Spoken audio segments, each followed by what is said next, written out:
Kim Corbin. Welcome to the first episode of New World Now, to be recorded since the presidential election. Regardless of who you did or didn't vote for, I think we can all agree that our country as a whole is struggling right now due to the fear, uncertainty, and divisiveness that is running rampant in so many hearts and minds. As I see it, shit just got really real as far as the imperativeness of us coming together to create a new world now. The rubber has met the love trumps hate road. It's one thing to be a mindful, loving, compassionate person when things are going our way, and another altogether when we're confronted with hate and fear and darkness. And I personally believe that each of us is currently being called to find ways to be love in action more than we ever have before in our families, workplaces, and communities. Albert Einstein once said that problems cannot be solved with the same mindset that created them. And that quote is what inspired me to invite my guest today, Roger Housden, to come on the show to talk about his most recent book, Dropping the Struggle: 7 Ways to Love the Life You Have. Roger is the international best-selling author of the 10 Poems to Change Your Life series of books that you may be familiar with. And in Dropping the Struggle, he has created yet another poetic masterpiece that helps us get distance from our grasping, judging, fear-based egos as it guides us deep into our heart of hearts, which is where a deeper response to life that transcends the ego struggles resides. I've been very much looking forward to this conversation. So thank you, Roger, so much for being here with me today. Oh, thank you, Kim, for that really beautiful introduction. My pleasure, my pleasure. And you start the book with a quote by Henry Miller that sets a lovely tone for what's to come. And if you'd be willing to read it and then use it to explain what you mean by dropping the struggle, I think that would be a lovely way for us to start. Sure. So this quote by Henry Miller is at the top of the introduction to the book. And this is what Miller says. Life, as we all know, is conflict. And man, being part of life, is himself an expression of conflict. If he recognizes the fact and accepts it, he is apt, despite the conflict, to know peace and to enjoy it. But to arrive at this end, a man has got to learn the doctrine of acceptance, that is, of unconditional surrender, which is love. So he takes us in a very, some would say unusual direction there. He begins speaking about conflict, saying that life is conflict, and we as human beings are an expression of conflict. But that if we recognize that, if we actually deeply accept it, then despite the conflict, we are able to know what true peace really is. But if we want to know what that true peace really is, then we need, Miller says, to learn the doctrine of acceptance, which ultimately means love. Well, when he says acceptance, what is it that he's asking us to accept? Well, first of all, of course, the fact that life is struggle, that life is conflict. That's the way this life is. After all, most of us come out of the womb struggling to breathe. And it doesn't usually stop for most of us from there. So I think that what Miller is speaking to is actually an echo of the philosopher Nietzsche's idea of amor fati. Amor fati means to love your fate. And what he means by that is acknowledging, accepting the conditions of your life just as they are, whatever they are now. Because, why? Because that is what you have. I mean, this moment that we have is the only moment that we're living. And whether we like it or we don't like it, it's what we've got. I think what Miller and also Nietzsche is pointing to is that if we can somehow be at peace with the reality of our situation in this moment, then we can move through conflict. And he doesn't mean that we just pretend there is no conflict. He doesn't mean, it doesn't matter, or I resign, I give up. He's not suggesting in any way at all that we throw in the towel to this wild business of living. Mm-hmm. He's not doing that. He's saying, no, if you actually are able to deeply accept, and I'm not sure about the word accept, I'd rather use the word welcome. Mm-hmm. If you are able to deeply welcome the reality of your life as you have it in this moment, it's from that standpoint that you can move forward with ease, with more ease, and with the possibility of some resolution. Because after all, this moment is just this moment. The next moment, it's already different. It's not that everything is going to remain the same. It's not that you keel over and just submit to conditions. It's that you acknowledge the reality of what you've got. That is your baseline, is what I think Miller is saying. And we move forward from there. And moving forward from there is actually an act of love, because we are acting in acceptance of what we have. Right. And in the book, you write, I believe that you can only fully allow your current experience into your consciousness when, if only for a moment, something in you stops struggling with your experience, stops trying to make it other than what it is. You allow your full experience when you feel the space between your fear-based thoughts and let yourself rest there where nothing ever is. Then a deeper knowing can move through you and emerge as needed into appropriate action. And I really like how that passage points to the fact that A, this really is a moment-by-moment thing, and B, that you aren't saying that we just lay down and let injustice happen, as you mentioned before, but that by connecting with this deepest part of ourselves, that we're guided towards right action that will help us find a way through. So I was wondering if you would speak a little bit about the distinction between struggle and an effort toward right action. Yes, well, I'm glad you brought up that distinction between struggle and effort. I think struggle actually is an extra push that is born of fear. Effort is something we all need to do, and we all do, whether it's going to college or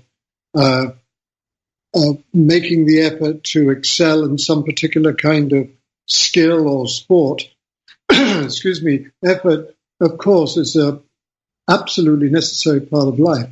Struggle is an extra push to that effort, which I think comes from the anxiety born of fear of survival, fundamentally.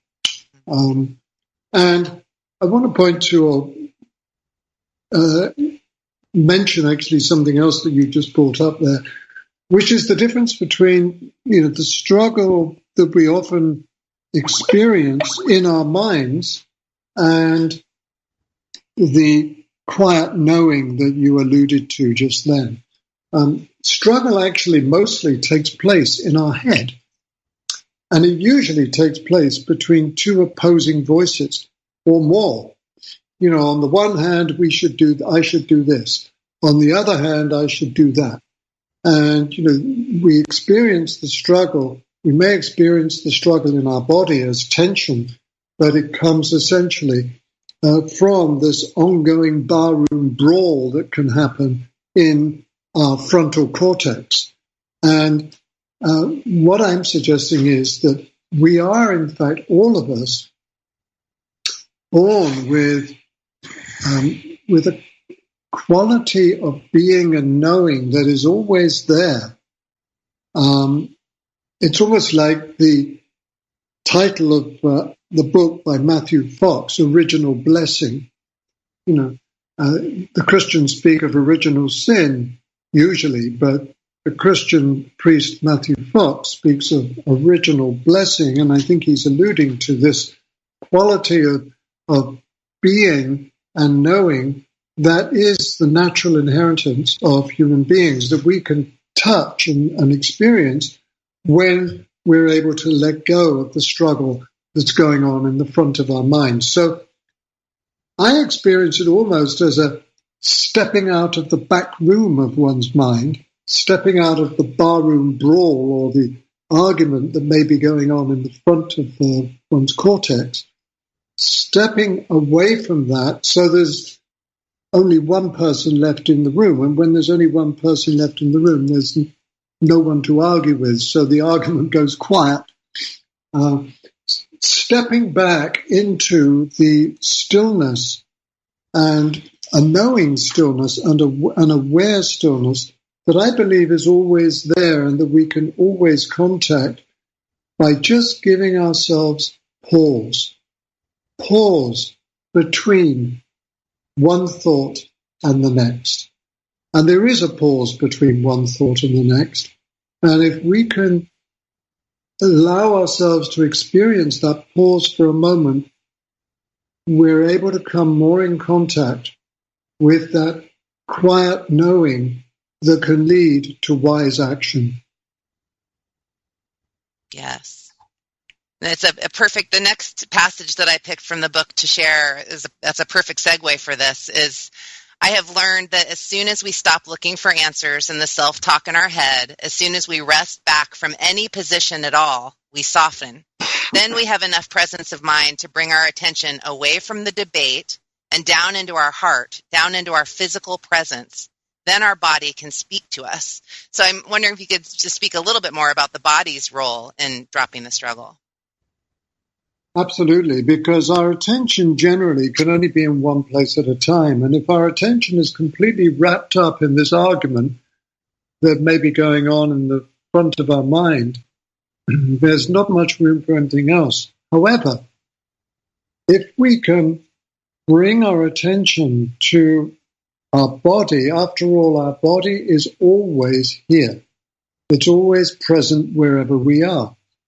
And so if we're able to bring our attention into a part of our body, it may be the chest area, the heart, as you mentioned, it may be our two hands, but to bring our attention, that is our awareness, into the sensation in a particular part of our body.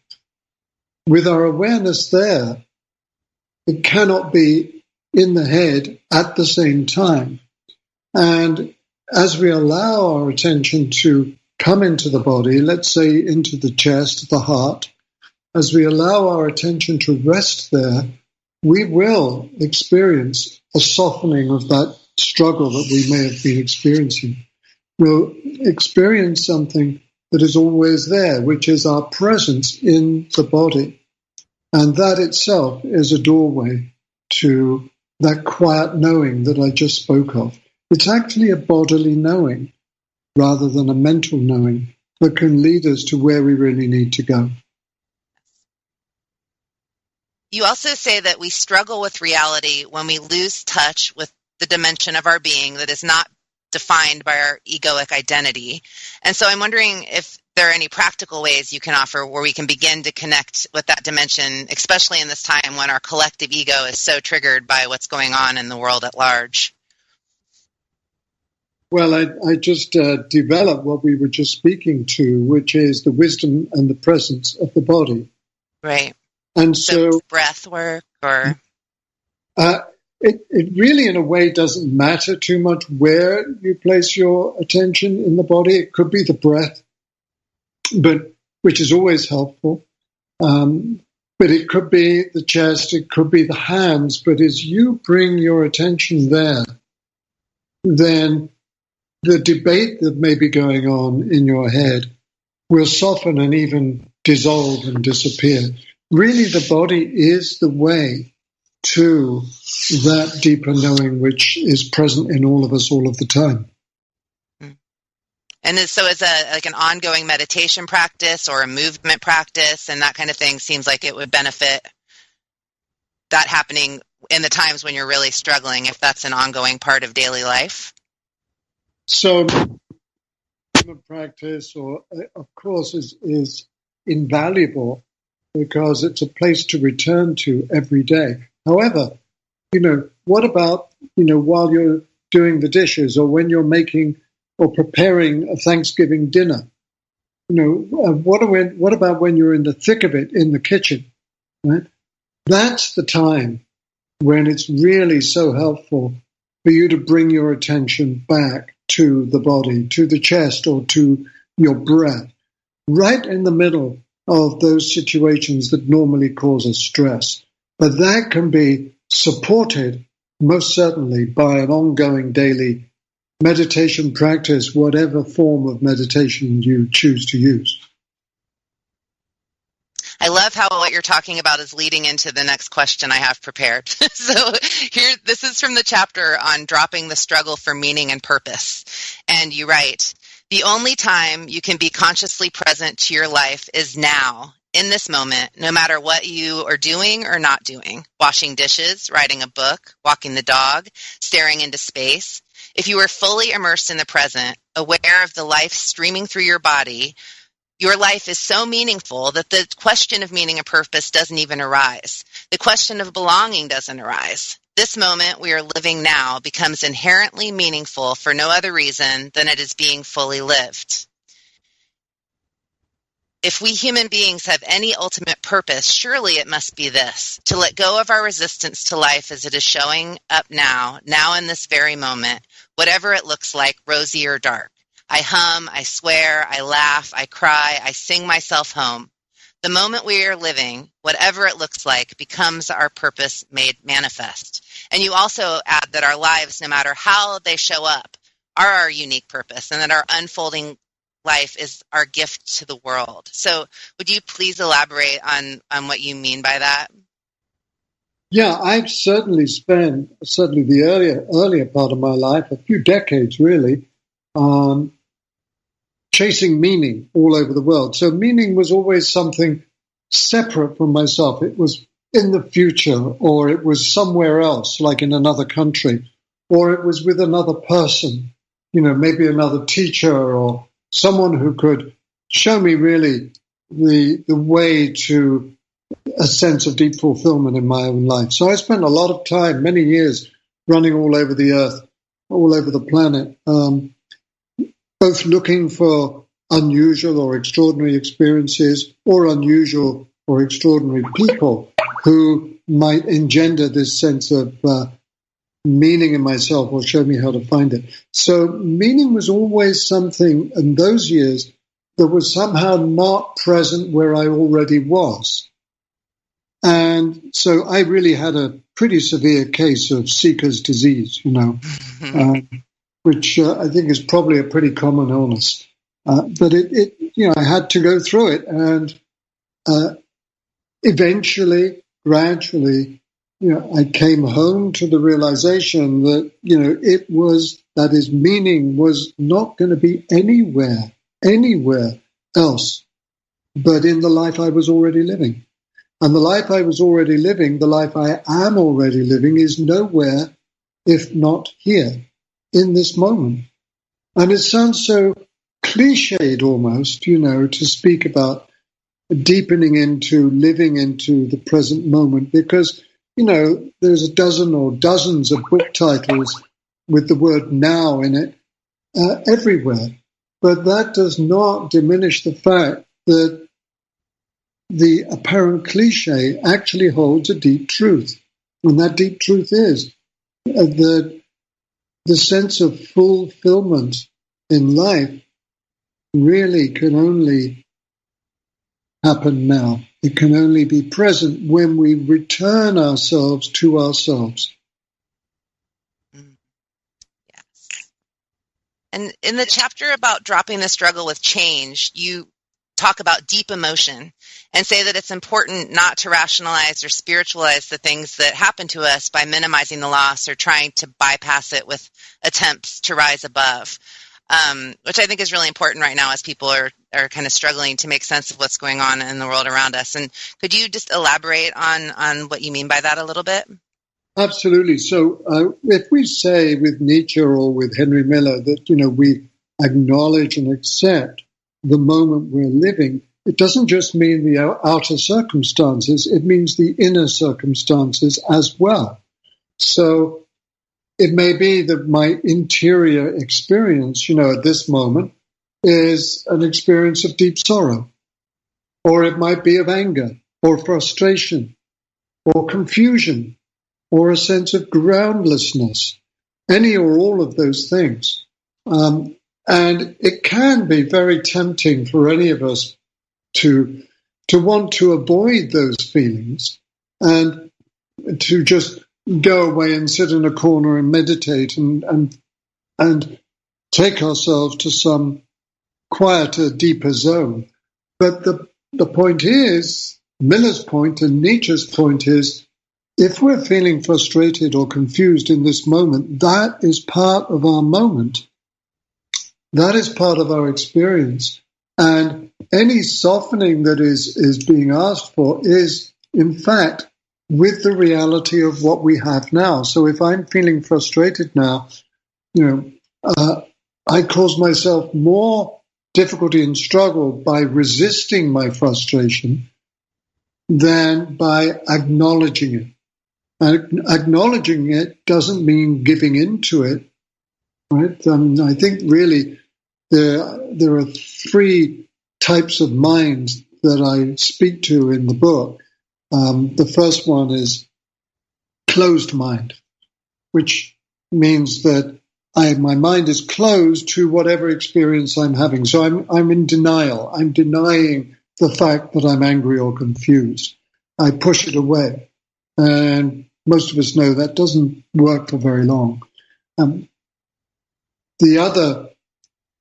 Another mind is a lost mind. And we lose ourselves when we completely identify with the feeling that emerges and that arises. So if I'm angry and I completely get lost in my anger, as we know, that does not serve either.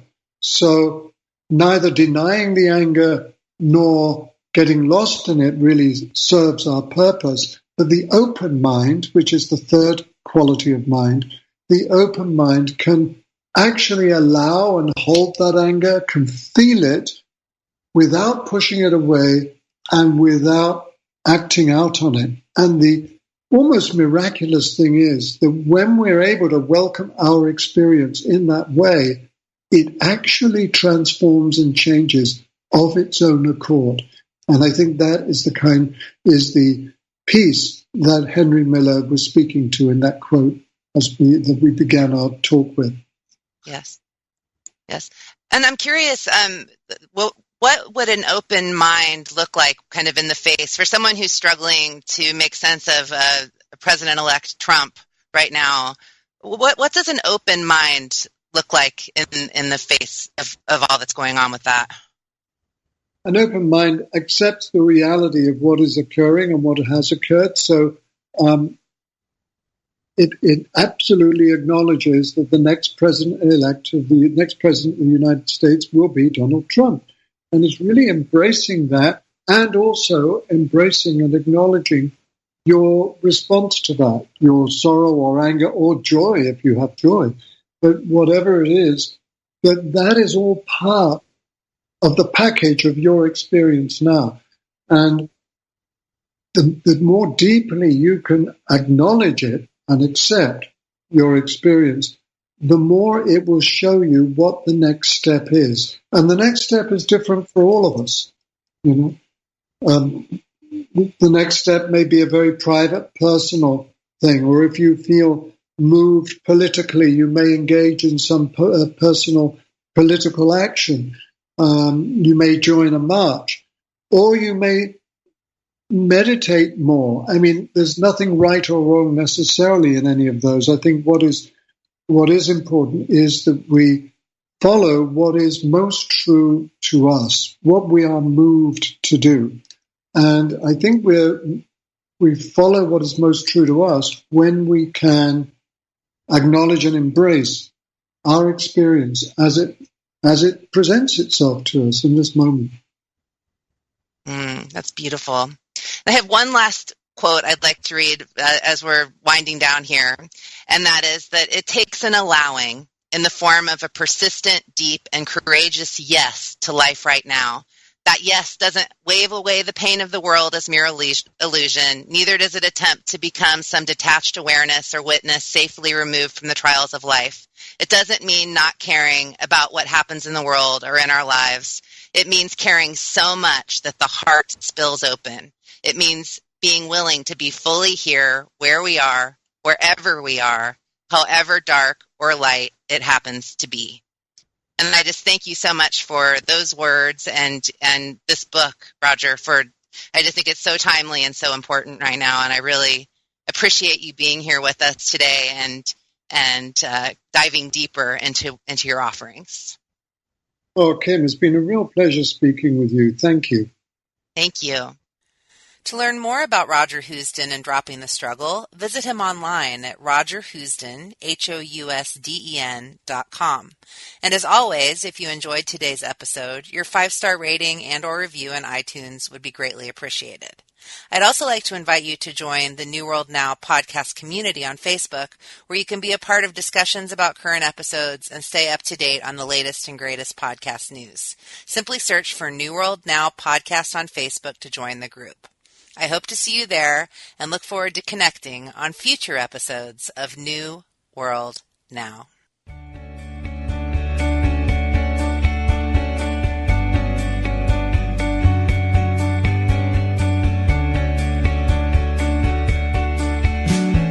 Thank you for listening to New World Now with Kim Corbin from New World Library. New World Library publishes books and audio that inspires and challenges us to improve the quality of our lives and our world. For more information about their books and authors, visit them online at newworldlibrary.com.